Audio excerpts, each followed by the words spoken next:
I want to start the program off with our lead-off speaker, Steve Westhoven, President and CEO of New Jersey Resources and New Jersey Natural Gas.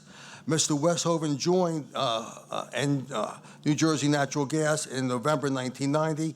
Currently, he serves as President and Chief Executive Officer of NJR and its principal subsidiary, NJNG. Too many letters all going together. Steve, you're welcome. We didn't have to say when I started, though. It's in the script. Yeah. So good morning. So thanks, Ray. Thanks, Michelle, and the entire NJBIA team for hosting today's event. BIA has been great. They've been a voice of reason, advocate for the business community for a long time, and we really appreciate all the work that you guys do. So Ray took care of the company introduction, but I will just give a little bit more about that. You know, NJR is a diversified energy company. We've got a utility. We also have a solar division. And I also want to add to that, you know, at this point in time, you know, we're delivering clean hydrogen to some of our customers right now. As a company, we're trusted by our customers. They look to us as a utility for information on guidance on how they're going to work through this energy transition. And that relationship is critical. It's critical as we look forward to new technologies and approaches to clean energy that are going to impact people's lives, their homes, their businesses as we drive forward to the future. Our headquarters is right down on the Jersey Shore, so addressing climate impacts is really important for us. As a company, we're committed to emissions reductions and really for providing and creating a pathway forward to meet our clean energy goals. And as I'll talk about today, we do have a vision and a strategy to achieve those goals. And we think we can do this in a less costly way, less disruptions to families and businesses, and do it in a way that protects the energy reliability to keep our economy growing and to keep our businesses competitive. So it's great to be back in front of the crowd here at BIA. Last time I was here in 2021, we talked about our company's vision of a clean energy future and how to reach our emissions reduction goals. And one of the things we talked about was the importance of using this enormous public investment that's already been made in our pipeline infrastructure, our existing utility infrastructure. We talked about in 21 the changes that had even taken place then from the Energy Master Plan, which was written in 2019. And as you can imagine, and one of the reasons that there's so many people attending today, so many changes taking place even more rapidly today. Back then, the federal government was still formulating, you know, their plan for how they were going to view a clean energy economy. Carbon capture, clean hydrogen, and other emerging technologies were just starting to find their way into conversation. And at that time, we urged reliability, resiliency, and affordability was going to be really important to move forward and should be a core part of energy policy. So 2 years later, fast forward to now, these things haven't changed one bit. So what has the federal government done? Since that time, they've passed the bipartisan infrastructure law, and that included $8.8 billion of funding for clean hydrogen development. And that's the most funding for any single pathway forward in the bill. And it sparked about 79 hydrogen hub proposals across the country and was really meant to create a national hydrogen economy. NJR as a company, we're participating in 2 of these in the country. They're going to bring green jobs, economic development, and they're also going to lower emissions along the way. Last year, the Inflation Reduction Act was signed into law, and that provided unprecedented funding for clean energy. Both of these infrastructure bills, I'll add, did not pick a single pathway or technology. They took an all-of-the-above approach. And what do I mean by an all-of-the-above approach? You know, we're going to need wind. We're going to need solar, a lot more solar. We're going to need clean fuels moving forward. We're going to need nuclear. We're going to need more electricity. And we're also going to need pipelines to be part of this equation to make all of this work. And federal policy does this by focusing where you should focus. It's reducing emissions and encouraging innovation at the same exact time. So these bills have really changed the entire energy conversation, and they've really created a huge pull forward towards innovation. They concentrate on making and keeping our grid reliable, but what they really focus on is making sure that all businesses are able to participate and compete in an effort to lower our carbon emissions, and which is really the goal that we all share here today. So this overall approach to innovation, concentrating on lowering emissions and using our existing infrastructure can work here in New Jersey. And we know this can work because we're already starting to move forward in doing this. And we have a $17 billion head start. So what does that mean? We've got a $17 billion head start. It's really the investment that we've already made in the pipeline grid here in New Jersey to basically maintain and build a very reliable and robust network. And that $17 billion, it's your money, it's your family's money, it's your business's money, and it's money that's been invested over decades.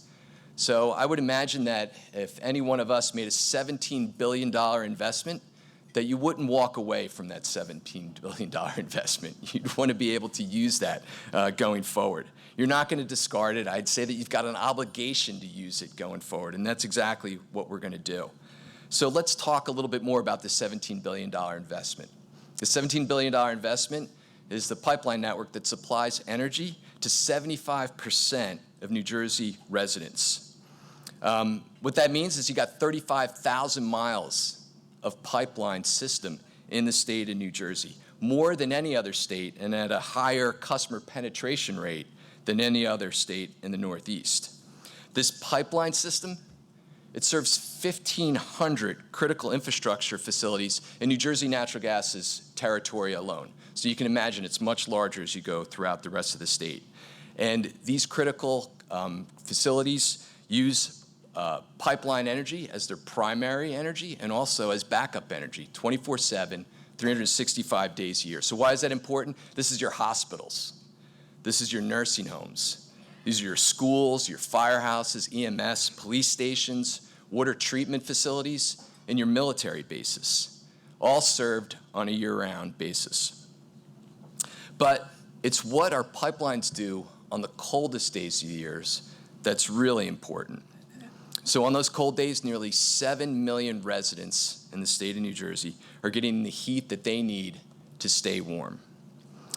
And just to put this in perspective, on those cold days, we move about 5 billion cubic feet of gas through our systems. That's enough to fill MetLife Stadium 70 times over, right? A lot of energy. So let's continue on that same thought thread and make a comparison about how much energy that is, right? That's 60 gigawatts in terms of electricity just moving through the gas system. So to put that in perspective, on our peak day during the summertime, we move about 17 gigawatts of electricity. So 17 gigawatts compared to 60 gigawatts just to heat. So to continue, making those comparisons, in order to hit 60 gigawatts, in order to meet that load, what will we have to build? We'd have to build about 8 times the amount of solar that we have today.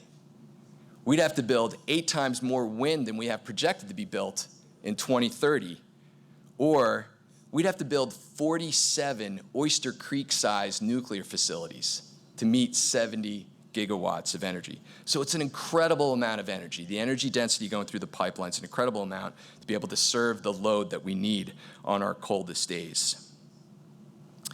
So at NJR, we've been looking to reduce emissions, for a long time. We've studied this. We looked at ways to reduce costs, reduce emissions, and essentially make a pathway forward to getting to the 2050 goals. In our studies, we found that if you took a singular path forward, you don't include the pipeline system, just a single path forward, we'd spend about $100 billion to make this transition. Plus, we'd have to build, a number of additional infrastructure. If you use the pipeline system, you can cut that in half. You'd have to spend about $50 billion. Still a large number, but it's certainly a lot less in comparison. And that's because of the large energy, as I just described, that is delivered on pipelines today. We can achieve this, emissions reductions with pipelines, and we can do it safely and reliably, just like we deliver our energy today safely and reliably. And we can do it with almost no outages, which is important in an area like ours along the coast that may be subjected to additional storms, moving forward. So let's think about how difficult it would be to replicate our pipeline system, especially in a dense state like ours. We all know how hard it is to get permits to build things.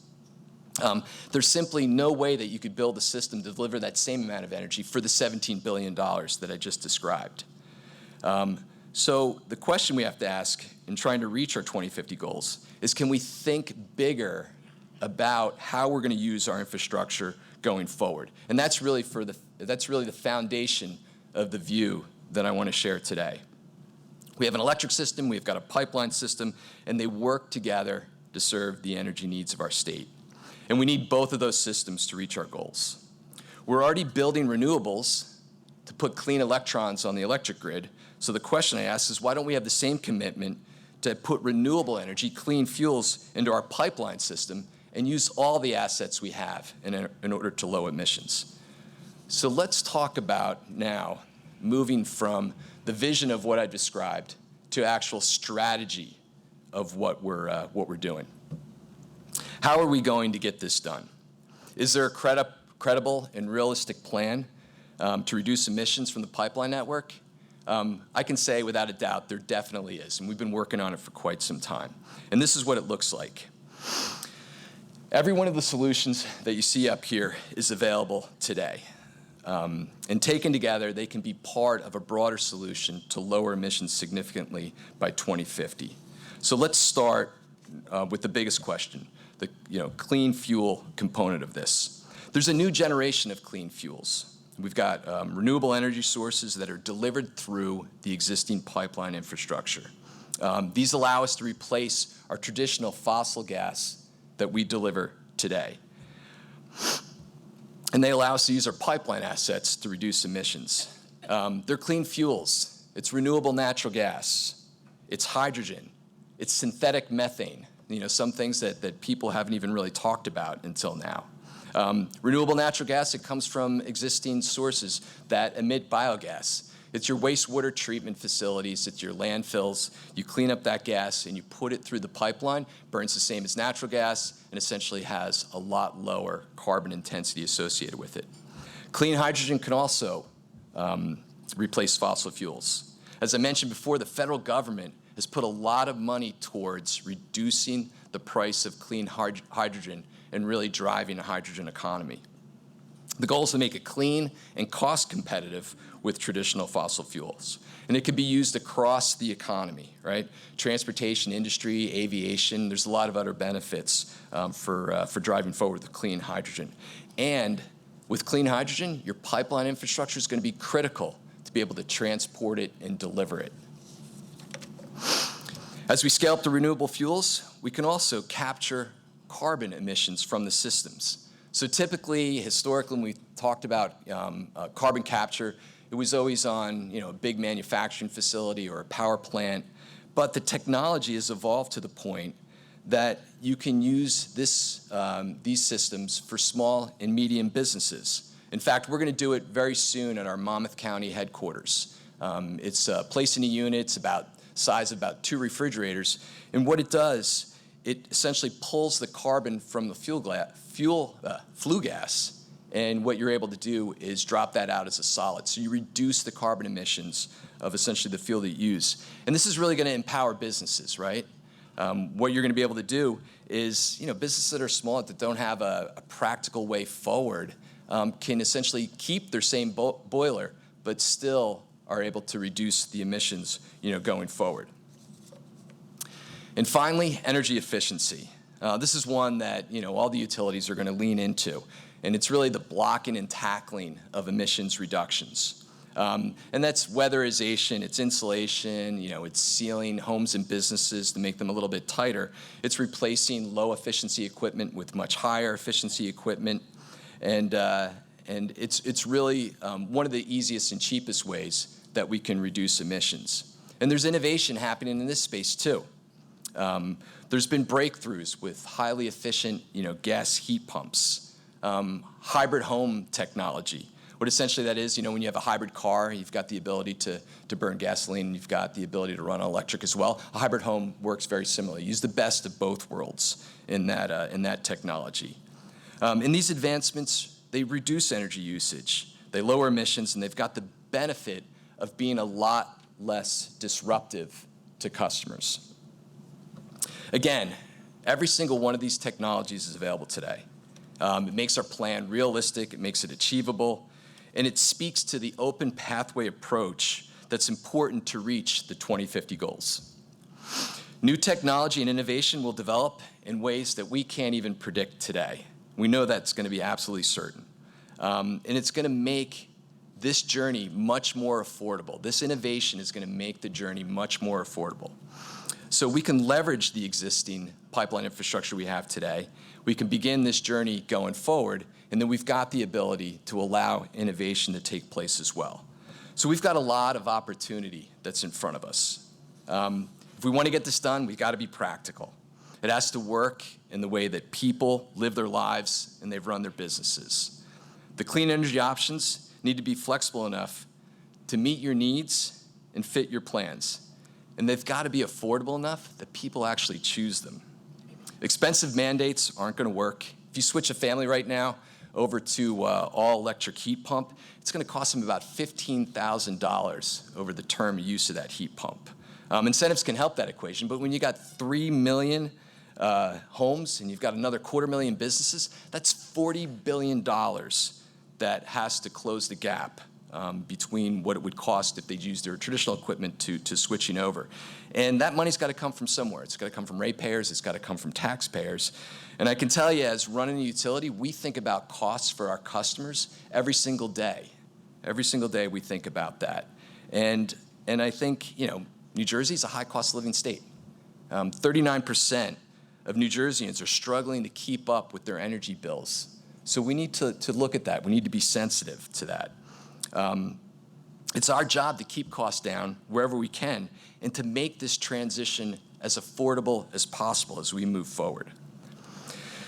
So where are we on the New Jersey policy landscape? We've got a future of natural gas proceeding that's moving forward. Next year, there's going to be a rewrite of the Energy Master Plan. We've got a new goal of 100% clean energy by 2035. And a lot of work to do to basically continue to make our solar investments and continue to make wind investments and move those projects forward. So our existing pipeline infrastructure needs to have a significant role in all of those plans for all the reasons that I've outlined previously. And most importantly, we need to keep our families and our businesses front of mind as we take these steps forward in this process. They deserve affordable, reliable energy. They deserve choices that are least disruptive to how they live and work. And they deserve to be able to make those choices for themselves. Our strategy at NJR checks all of those boxes. Less disruption, no mandates, lower costs, greater reliability. And the opportunity for New Jersey to benefit from technology and innovation to accelerate down this path is preserved and essentially will move us forward to a clean energy future.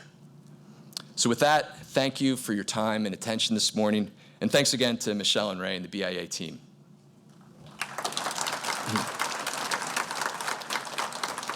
Are we doing questions? Yeah, I can take some questions if you like, yeah. Sure. Does anybody have any questions from the audience? I think we have a couple microphones out there. Someone's coming over right now with a microphone.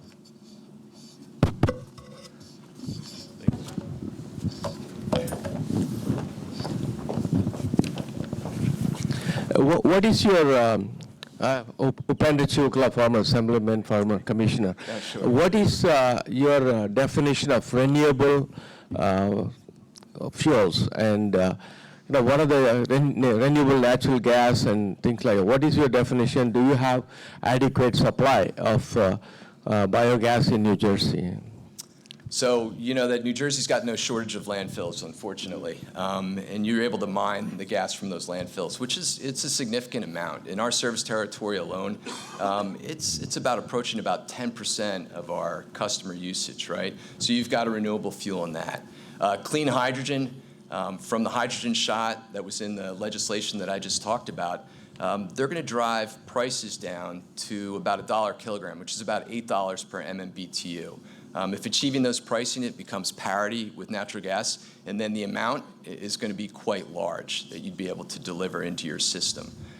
From that, you also have technological innovation that would push you towards like a synthetic methane and other. So we believe that putting those things together, your renewable fuels, with a reduction in energy usage through energy efficiency and some other technologies, you're going to be able to get to a carbon-free future. You'd have to put a little bit of carbon capture in there as well, but certainly enough to be able to get you very close.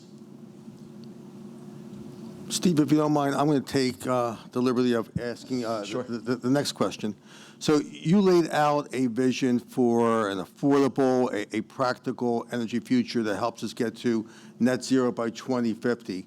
One of the concerns that we at BIA have been raising is that sometimes artificial deadlines lock in technologies, don't allow for other options to develop, and may result in higher and impractical policy options. Does the 2035 clean energy goal interfere with the vision that you've laid out? So I can't answer whether that really interferes, but I'll address the first part of your question. I think you've got to allow technology to evolve, right? You've got the hydrogen shot that the Biden administration's put forward, right? They're going to drive down pricing, for clean hydrogen into the future. So I think there's a timing aspect to this. You've got to allow innovation to move forward. You've got to allow these technologies to come to scale.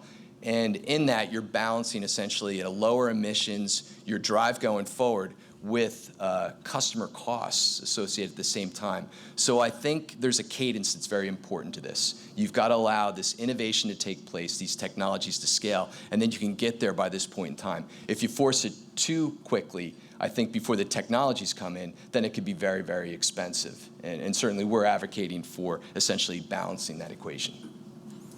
I think we have time for one more question.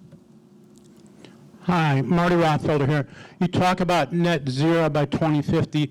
Are you talking about emissions, scope 2 emissions, which is basically your system, or are you talking about scope 3 emissions, which would include emissions from customers using your product? So we're talking about scope 3 emissions. I mean, scope 1 and 2 emissions, being able to, reduce essentially your operations emissions. We've got that handled, and certainly we've got goals to be able to achieve that in the near future. But really, it's the gas that we're delivering to our customers today. So how do you achieve essentially, a net zero in how that gas is being delivered and using the right fuel? So we've cut the chase and gone right towards scope 3 emissions. All right. Yes, all right. Steve, thank you very much. All right. Thanks again. Thanks, Ray.